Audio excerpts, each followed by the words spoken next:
Welcome दोस्तों, आप सभी लोगों का हमारे इस YouTube चैनल पे हार्दिक स्वागत है।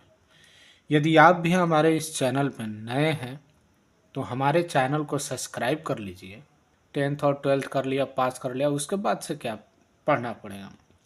तो ऐसी वीडियो आपको यहाँ से मिलेगी, मोटिवेशनल वीडियो भी मिलेगी। आज का टॉपिक है स्कूल vs कोचिंग। दोस्तों, आप सभी लोग जानते हैं कि आप स्कूल में पढ़ते हैं, फिर भी आपको कोचिंग की आवश्यकता पड़ती है। चूँकि हम देख रहे हैं, देखने को ये मिलता है कि स्कूल में 5 घंटा से 6 घंटा पढ़ने को मिलता है, 5 से 6 घंटा।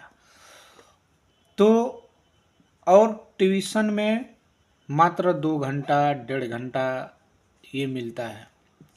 तो इन दोनों में अंतर क्या है ऐसा कि आप कहा जाता है कि आप स्कूल पढ़ रहे हो तो बिना कोचिंग और ट्यूशन के आप सफल नहीं हो सकते हो। आप क्या पढ़ते हो आपकी समझ में नहीं आएगा। तो ऐसी कोई बात नहीं है। आप स्कूल पढ़ो, कोचिंग ना पढ़ो, और केवल स्कूल में जो पढ़ाया जाता है वो घर पे आके पढ़ो, मेहनत करो, तो आपको कोचिंग की ज़रूरत नहीं पड़ेगी। और अगर आपको कोई क्वेश्चन फंसता है या फिर सॉल्व नहीं होता है तो कोचिंग में आके पूछ सकते हो, यदि आप कोचिंग करते हो, इसलिए कोचिंग लगाई जाती है। फिलहाल मेरा जो टॉपिक है मैं उस पर शुरू कर रहा हूँ, तो देर ना करते हुए वीडियो स्टार्ट करते हैं। देखिए, स्कूल में 5 से 6 घंटा पढ़ाई होती है, ठीक है। पहले स्कूल के बारे में जान लेते हैं। जब 5 से 6 घंटा पढ़ाई होती है तो मैक्सिमम 5 से 6 सब्जेक्ट, 7 सब्जेक्ट पढ़ाए जाते हैं।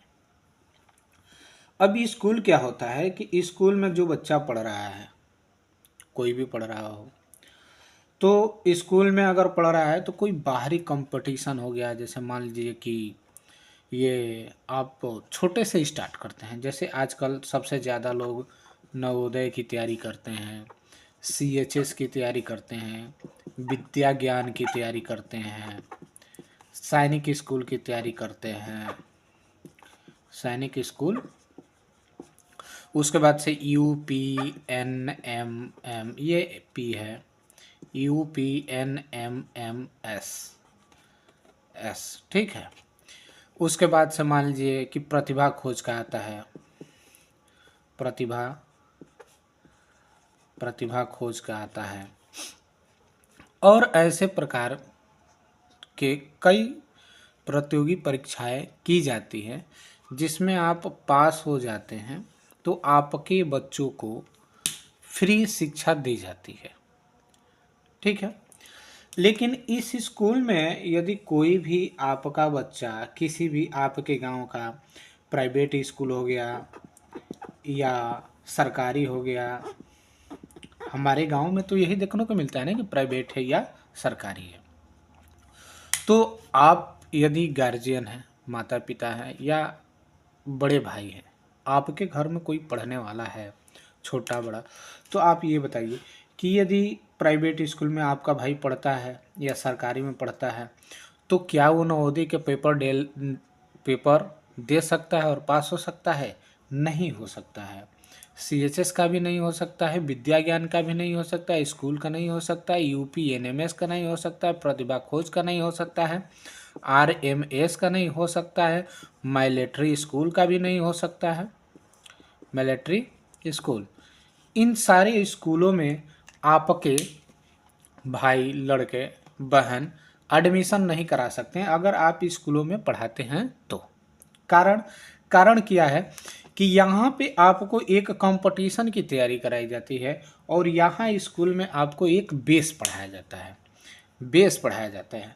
आप जैसे मान लीजिए कि आप ही के घर कोई आया, रिलेशन में कोई आया, आप आपसे वो क्वेश्चन पूछता है, तो क्वेश्चन पूछता है तो क्या वो क्वेश्चन आपकी किताबों में से पूछता है? नहीं ना। वो क्वेश्चन कहाँ से पूछता है? बाहर से पूछता है। तो भाई, किताबी आप कहाँ लेके गए? अपनी किताब जो है, स्कूल की किताब है, उसे लेके कहाँ कहाँ जाओगे और कहोगे कि नहीं मैं ये पढ़ा हूँ, आप इसी में से पूछ लीजिए, मैं बता दूंगा। अब किसके किसके पास लेके जाओगे? क्या आप अपनी किताबें बाजार करने लेके जाओगे?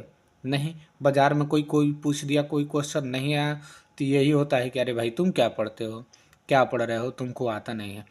तो मेरी ये राय है कि आप स्कूल के साथ साथ अपने बच्चों को, अगर 6th में है या 5th में है या 9th में है, तो इन सारी चीज़ों की, नवोदय की, सीएचएस की, विद्या ज्ञान की, सैनिक स्कूल की, यूपी एनएमएस की, प्रतिभा खोज की, आरएमएस की, या मिलिट्री स्कूल की, या इसके अलावा किसी भी कंपटीशन की प्रतियोगिता प्रति प्रतियोगिता की तैयारी कराइए आप अपने बच्चों की। यदि आपका बच्चा किसी प्रतियोगिता की तैयारी करता है तो उससे यदि कोई भी कहीं से भी क्वेश्चन पूछे, चाहे वो मैथ्स का हो या इंग्लिश का हो या फिर रीजनिंग का हो या जीके का हो या जीएस का हो, कोई भी किसी भी प्रकार का क्वेश्चन पूछे तो आपका बच्चा बता देता है और इन सारी चीज़ों में अपना स्थान बना सकता है। सही बात है। अगर आपका बच्चा मात्र केवल स्कूल में पढ़ता है तो क्या कर सकता है? किताबी बन सकता है। किताब की जो भाषा है, किताब में क्या ही पढ़ पाएगा, उसे बाहरी क्वेश्चन पूछा जाएगा तो वो नहीं बताएगा। ये बात आप भी जानते हैं कि आपका बच्चा स्कूल में पढ़ता है, फिर भी स्कूल में वह पूछा जाता है कि हाँ हमारा बच्चा कमज़ोर है, क्यों है, क्या बात है। तो यही निष्कर्ष निकल के आता है कि आप अपने बच्चों को ट्यूशन पढ़ाइए, आप अपने बच्चे की केयर कीजिए, वो घर पे नहीं पढ़ता होगा। नहीं, मेरा मानना ये है कि आप अपने बच्चे को एक ऐसी शिक्षा दो जहाँ से आपका बच्चा जो चाहे वो बन सकता है। अब जनरली एक सर्वे के अनुसार आप देख सकते हो, लगभग 100 लड़के में से, 100 स्टूडेंट्स में से, ठीक है, बहुत कम ही या 90% आप मान लो 90% ऐसे छात्र होते हैं जो अपने घर पे मात्र 1 घंटा से 1.5 घंटा ही पढ़ पाते हैं। बाकी वो सारा चीज़ कहाँ करते हैं? तो कोचिंग में और ट्यूशन में करते हैं। अब आप बताओ, आप 1 घंटा 1.5 घंटा पढ़ के कौन सा तीर मार लोगे? कौन सी निशाने की तैयारी कर लोगे? नहीं कर पाओगे। 1 घंटा 1.5 घंटा पढ़ने से केवल आप अपने किताब की जो सब्जेक्ट है ना, उस सब्जेक्टों का जो सिलेबस है ना, वो भी पूरा नहीं कर सकते हो।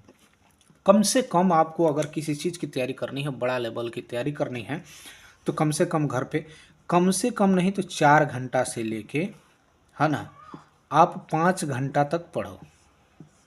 5 घंटा तक पढ़ते हो तो आपके लिए बहुत ज़्यादा बेनिफिट होगा और आप जो चाहोगे वो बन सकते हो। और जो बच्चा, मैं यही कहूँगा कि आप अपना एक गोल फिक्स करो कि मुझे बनना क्या है। ठीक है, गांव के लोग कहते हैं कि चलो भर्ती की तैयारी करो, प्रयास करते रहो, हो जाओगे। नहीं, हम लोगों को एक राह नहीं चुनने को मिलता है, कई राह चुनने को मिलता है। इसलिए हमको सफलता पाने में बहुत देर लगती है।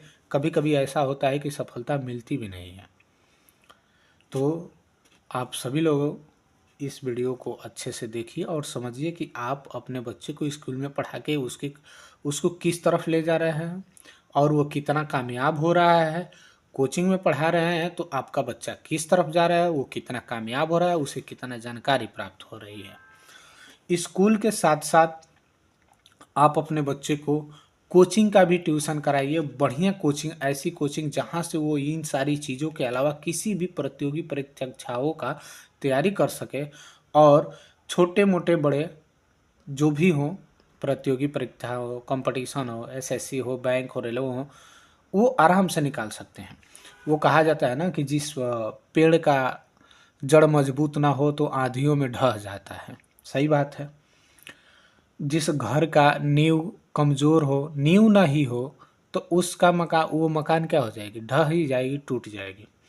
तो आप सोचो कि यदि आपके बच्चे की जो नींव, यानी नींव मतलब ये कहा जा सकता है जो जड़, माने कि बेस होकर मजबूत ना हुई। जैसे मान लो कि वो 1 से लेके और 6 तक बच्चे की अगर बेसिक मजबूत ना हो तो वह क्या कर सकता है। जब बेस मजबूत नहीं होगी तो आगे जाके वो बेस अपना कैसे मजबूत करेगा।